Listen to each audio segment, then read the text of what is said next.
বন্ধুরা, রামায়ণে রাবণের স্ত্রী মণ্ডোদরীর কথা তো আপনারা সকলেই জানেন।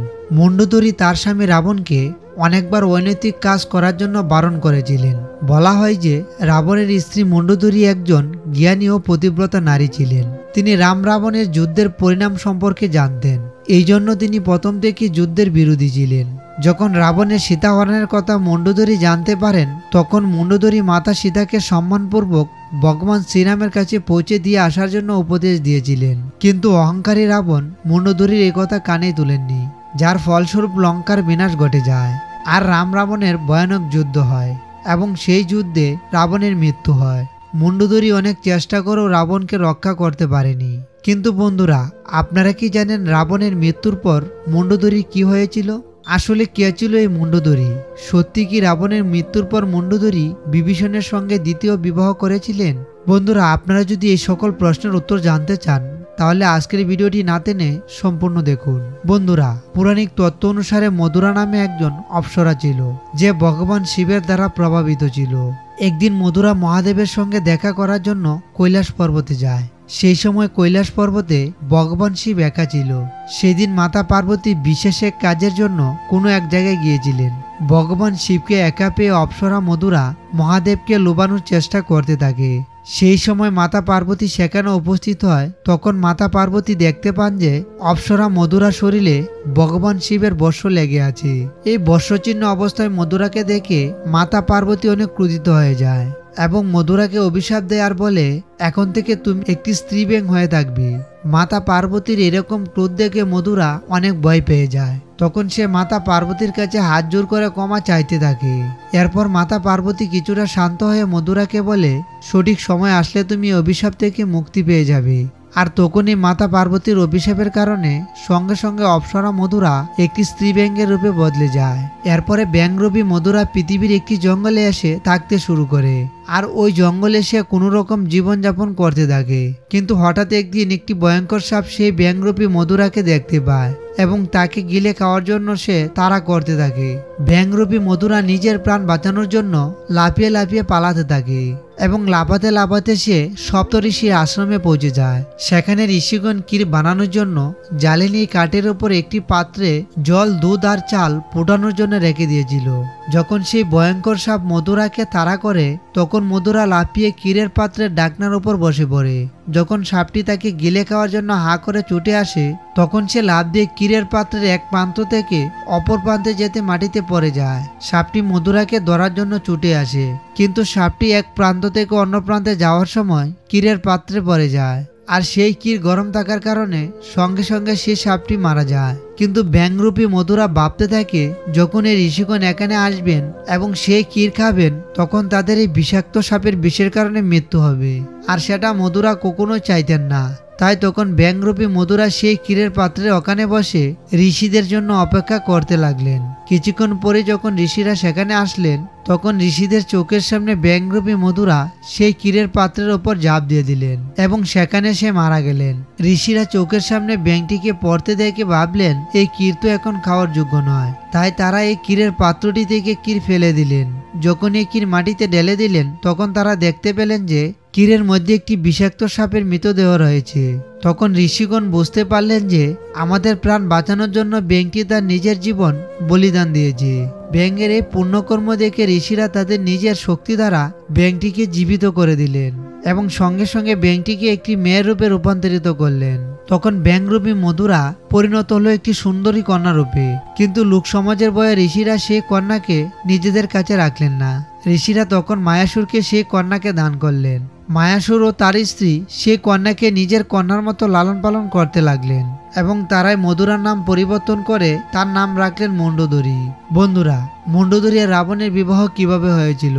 পুরাণের তত্ত্ব অনুসারে একবার রাবণ মায়াসুরকে দেখার জন্য মণ্ডুরে পৌঁছান আর ওই সময় তার নজর মণ্ডোদরীর ওপর পড়ে। রাবণ মণ্ডোদরীর রূপ যৌবন দেখে এতটাই মোহিত হয়ে যান, এজন্য সে অসুররাজ মায়াসুরকে বললেন তিনি তার কন্যা মণ্ডোদরীকে বিবাহ করতে চান। বলা হয় যে যখন বিবাহের জন্য রাবণ আর মণ্ডোদরীর জন্মকুণ্ডলী মেলানো হয়, তখনকার পরিস্থিতি খুব একটা ভালো ছিল না। কিন্তু রাবণের প্রস্তাব দেখে মায়াসুর ভয়ে তার বিরুদ্ধ করতে পারেননি। অন্যদিকে মণ্ডোদরী রাবণকে বিবাহ করতে চাননি, কিন্তু তার পিতার আদেশকে সে লঙ্ঘন করতে পারবে না, যার কারণে মুন্ডুধরি রাবণের সঙ্গে বিবাহ করার জন্য রাজি হয়ে যায়। বলা হয়ে থাকে যে রাজস্থানের যোধপুরে মুন্ডুধরি ও রাবণের বিবাহ হয়েছিল। রাজস্থানের যোধপুরে মুন্ডুরের কাছে রেল স্টেশনের পাশে একটি জায়গা আছে। সেই জায়গার কথা বলা হয় যে এখানে রাবণ এবং মুন্ডুধরি একসাথে রমণ করেছিলেন। আরো কিছু তত্ত্ব মতে ভগবান শিবের বরদানের কারণে মুন্ডুধরির বিবাহ রাবণের সঙ্গে হয়েছিল। মুন্ডুধরি শিবলিঙ্গেশ্বর নামে এক মন্দিরে ভগবান শিবের আরাধনা করতেন। আর এই মন্দিরটি বর্তমানে মিরাটে সদর এলাকায় রয়েছে। বলা হয়ে থাকে যে মুন্ডুধরি ভগবান শিবের কাছ থেকে এই বরদান চেয়েছিল যে তার প্রতি এই পৃথিবীর সবথেকে বিদ্যমান আর সবথেকে শক্তিশালী হবে। আর ওই সময় রাবণই একমাত্র পুরুষ ছিল যে পৃথিবীর সবথেকে বিদ্যমান আর সবথেকে শক্তিশালী। বলা হয়ে থাকে রাবণ মুন্ডুধরির সুন্দরতার ওপর এমনভাবে মুগ্ধ হয়েছিল যে তার অনেক রানী থাকা সত্ত্বেও সে মুন্ডুধরিকে কথা দেয় কেবল মুন্ডুধরি তার প্রমুখ রানী আর লঙ্কার মহারানী হবেন। হিন্দু ধর্মে বিভিন্ন পুরাণে মুন্ডুধরিকে একজন পতিব্রতা নারী রূপে বর্ণনা করা হয়। আর এই মুন্ডুধরি তার স্বামী রাবণের মনোরঞ্জনের জন্য দাবা খেলা শুরু করেছিলেন। রাবণের সঙ্গে বিবাহের পর মুন্ডুধরি দুটি সন্তান হয়েছিল, যাদের নাম ছিল মেঘনাদ আর অক্ষয় কুমার। রামায়ণ অনুসারে প্রভু শ্রীরাম রাবণকে বধ করার পিছনে মুন্ডুধরির হাত ছিল।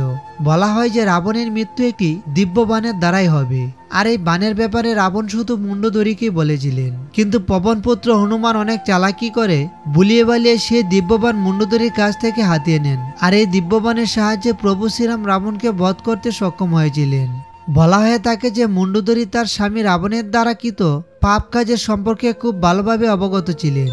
আর সেই জন্য তিনি রাবণকে পাপ কাজ থেকে সরে আসতে এবং সত্যের স্মরণে তথা ধর্মের পথ অবলম্বন করতে পরামর্শ দিতেন। কিন্তু তার শক্তির ওপর অহংকার করে রাবণ কখনোই মুন্ডুধরির কথা গভীরভাবে নেননি।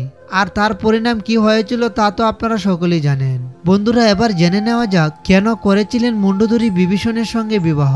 যখন রাবণ সীতাকে হরণ করেছিলেন তখন মুন্ডুধরি তার বিরোধিতা করেছিলেন। তিনি মাতা সীতাকে পুনরায় ভগবান শ্রীরামের কাছে সমর্পণ করার কথা বলেছিলেন, কিন্তু অহংকারী রাবণ মুন্ডুধরির কোনো কথাই শুনেননি।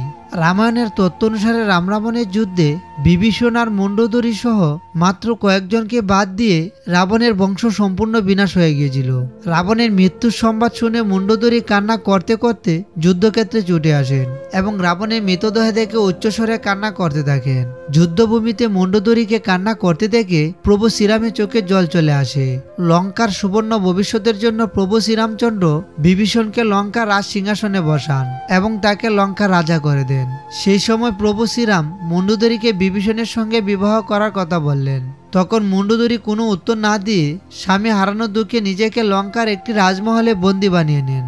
এদিকে ভগবান শ্রীরাম ও লক্ষ্মণ দেবী সীতাকে নিয়ে পুনরায় অযোধ্যায় ফিরে আসে। মুন্ডুধরি অনেকদিন ধরে বন্দী থাকার পর সে কক্ষ থেকে বেরিয়ে আসেন এবং অবশেষে বিভীষণকে তার স্বামী হিসেবে মেনে নেন। কিন্তু কিছু জ্ঞানী ব্যক্তিরা এই কথার বিরোধিতা করেন। তাদের মতে মুন্ডুধরি একজন পতিব্রতা নারী ছিলেন, সে তার স্বামীর উপর সম্পূর্ণ সমর্পণ ছিলেন।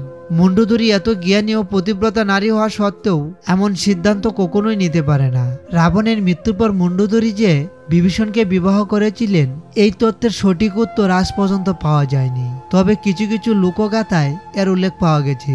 বন্ধুরা, ভিডিওটি শেষ করার আগে আপনাদের কাছে ছোট্ট একটি অনুরোধ, কমেন্ট বক্সে অবশ্যই জয় শ্রীরাম লিখতে একদম ভুলবেন না।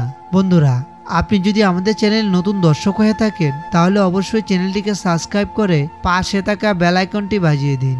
আর অলরেডি যদি সাবস্ক্রাইব করে থাকেন তাহলে অসংখ্য ধন্যবাদ।